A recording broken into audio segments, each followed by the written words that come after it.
Did you know that the sternum, often overlooked, plays a crucial role in protecting vital organs? This flat bone, shaped like a short throat, is not just a structural element but a key player in our body's defense system. The sternum or breastbone is located at the front center of the chest and form a essential part of the thoracic wall. It connects with the ribs and provides support for the chest cavity. Understanding the sternum's anatomy can give us insight into how our body functions. The sternum is divided into three main parts: manubrium, body, and gyphoid process or gypsternum. Each part has unique characteristics that contribute to the sternum's overall function. In this video, we'll explore the structure of sternum, its part, and how it serves our body. By the end, you will have a clear understanding of this important bone. Let's start with the manubrium. It looks like quadrilateral. It has two surfaces. The anterior surface is convex from side to side and concave from above downward, while posterior surface is concave.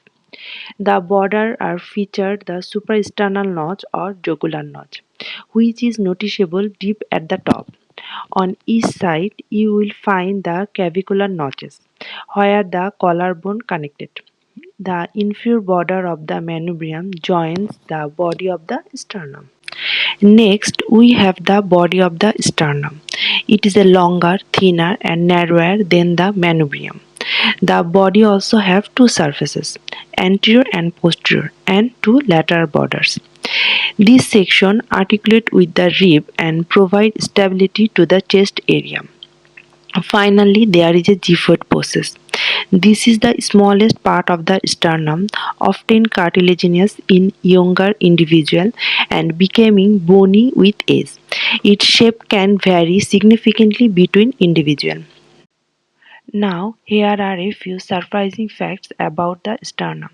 Firstly, sternum is often used as a reference point in medical procedures like CPR and chest surgeries. Its location helps ensure that interventions are performed safely and effectively. Despite being a flat bone, sternum can fracture under significant impact, such as car accidents. This can lead to a serious complication, including damage to the heart and lung. Lastly, the sternum is vital for protecting the heart and major vessels. Its role in safeguarding this organ cannot be overstated, especially in scenario of trauma. To summarize, the sternum is more than just a bone. It is a crucial component of the thoracic wall, protecting vital organs and providing structural support. Understanding its anatomy helps us appreciate the body's complex design.